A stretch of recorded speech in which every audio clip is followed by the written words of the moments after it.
नमस्कार। The public India में मैं अखिल स्वामी फिर मुखातिब हूं आपके सामने। और गुजरात के अंदर एक इन्वेस्टर समिट चल रही है जिसको वाइब्रेंट गुजरात का नाम दिया गया है। इसी प्रकार की एक इन्वेस्टर समिट बिहार में चल रही है। कुछ दिन पहले उत्तर प्रदेश में भी इस प्रकार की इन्वेस्टर समिट हुई थी और अलग अलग राज्य इसकी इन्वेस्टर समिट करते हैं और अपने अपने राज्य में निवेश लाने का प्रयास करते हैं।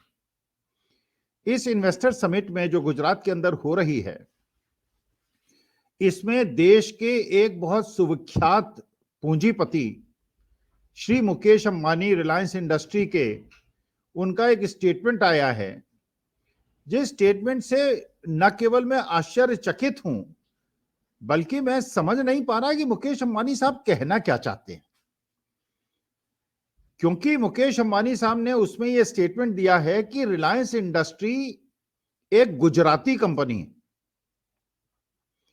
अभी तक जब भी हम लोग देश की बात करते थे, जब भी अलग अलग प्रदेश की बात करते थे, तो यह बात होती थी कि आप बात कीजिए भारतवर्ष की, आप बात कीजिए इंडिया की। और रिलायंस इंडस्ट्री लिमिटेड जो एक कंपनी है जो कि इंटरनेशनल कंपनी है और जिसमें शेयर होल्डिंग पैटर्न के हिसाब से यह भारतीय कंपनी है और हम सब भारतीयों ने इसमें निवेश कर रखा है, करोड़ों लोगों ने निवेश कर रखा है, हर देश के लोगों ने कर रखा है, हर जगह के लोगों ने कर रखा है। तो इसको एक गुजराती कंपनी कहने का क्या मतलब है?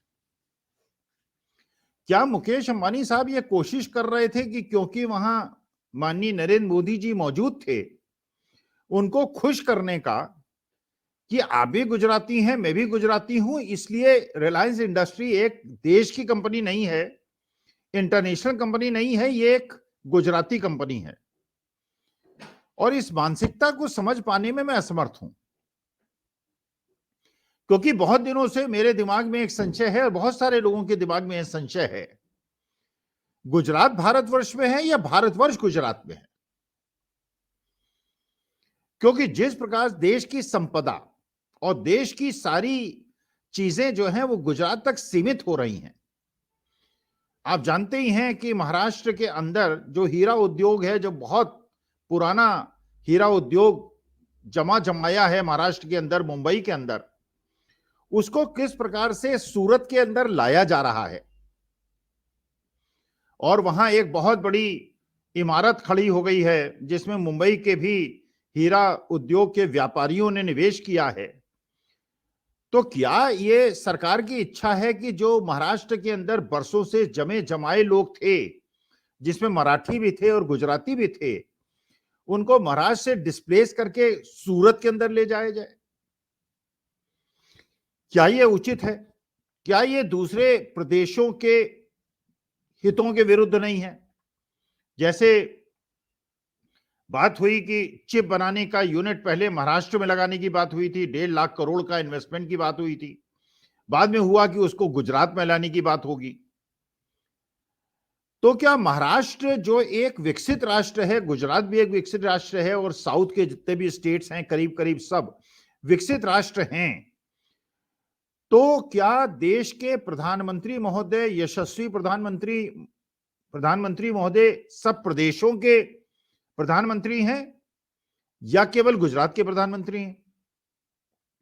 क्योंकि अगर वो गुजरात के मुख्यमंत्री होते तो किसी को कोई परेशानी ना होती, संशय ना होता, क्योंकि नीतीश कुमार कोशिश कर रहे हैं बिहार के अंदर इंडस्ट्री लाने की और मोदी जी कोशिश करते कि इन्वेस्टर और पूरा इसका फोकस होता और सारा एडवर्टीजमेंट होता और बाहर से भी यूएई के जो प्रेसिडेंट है उनको बुलाया जाता, ये सारी चीजें होती, लेकिन ऐसी चीजें बिहार में तो नहीं होती, ऐसी चीजें उत्तर प्रदेश में तो नहीं होती। तो गुजरात को इस प्रकार का विशेष दर्जा देने का मतलब क्या है? अच्छा, दूसरा प्रश्न ये उठता है कि बिहार ने पिछले 1 साल में 4-5 लाख लोगों को नौकरी दी है। देश की मुख्य समस्या यह है कि ऐसे उद्योग लगें, देश में ऐसे उद्योग लगें जिससे रोजगार का सृजन हो, पलायन रुके।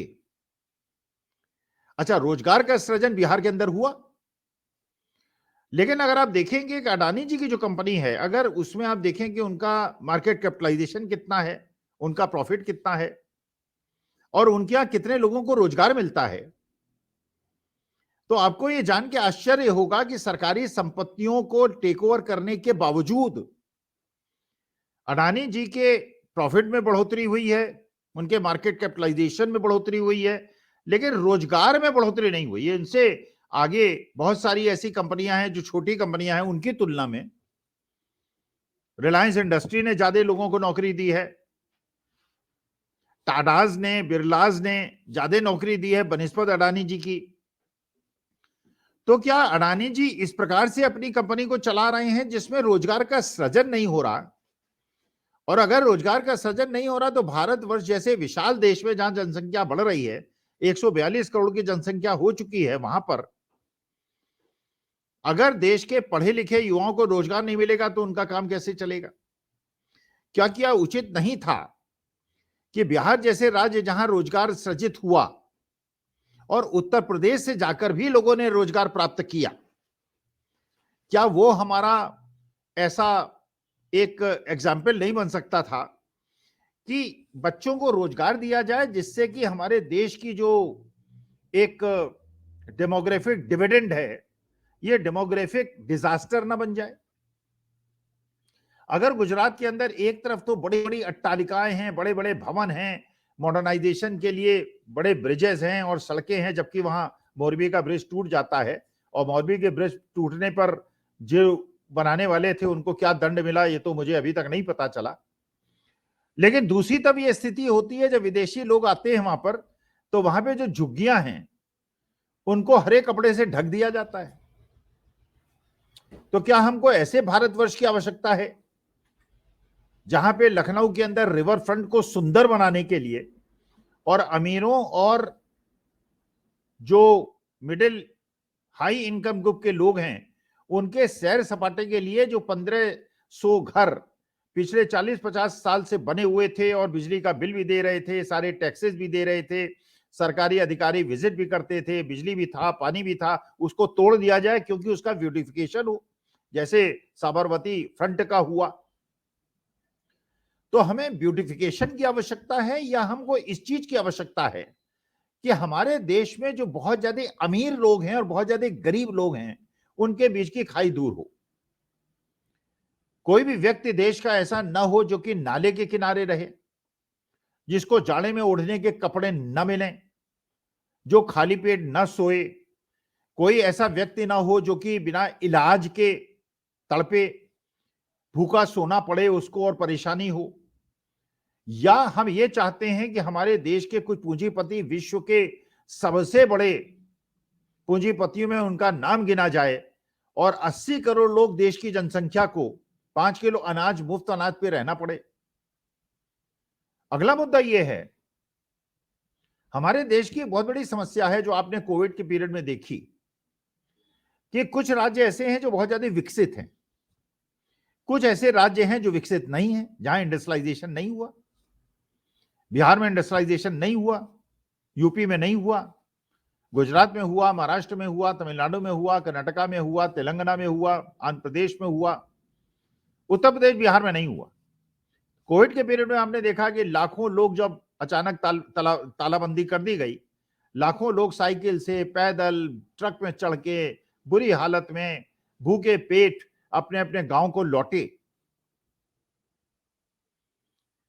तो उस समय यह पता चला कि इतना ज्यादा पलायन है अविकसित राज्यों से विकसित राज्यों की तरफ, जो कि इन विकसित राज्यों में और अर्बन एरियाज में अर्बन स्लम्स बना रहा है, झुग्गी झोपड़ी बना रहा है कि लोग गांव छोड़कर शहरों में आके रिक्शा चला रहे हैं, ठेला चला रहे हैं, मजदूरी कर रहे हैं। और जो अविकसित राज्य हैं वहां के लोग परिवार छोड़कर बड़े शहरों में नौकरी करने जा रहे हैं। तो क्या यह उचित नहीं होता राष्ट्रीय परिप्रेक्ष्य में कि मुकेश अंबानी साहब कहते हैं कि ये बिहारी कंपनी है, अगर वो गुजरात के रहने वाले हैं और प्रमोटर हैं और गुजराती हैं, इसका मतलब तो नहीं कि वो गुजराती कंपनी हो गई। वो तो देश की कंपनी है, राष्ट्रीय संपत्ति है, देश की संपदा बढ़ाने में योगदान करती है, हम उनका मान सम्मान करते हैं, धीरूभाई अंबानी का भी सम्मान करते हैं। लेकिन मुकेश अंबानी साहब के स्टेटमेंट को देख के मुझे ऐसा लगा, जो साउथ इंडिया के अंदर एक भावना प्रबल हो रही है कि नॉर्थ इंडिया जो है साउथ इंडिया को डोमिनेट कर रहा है, उनको नेग्लेक्ट कर रहा है।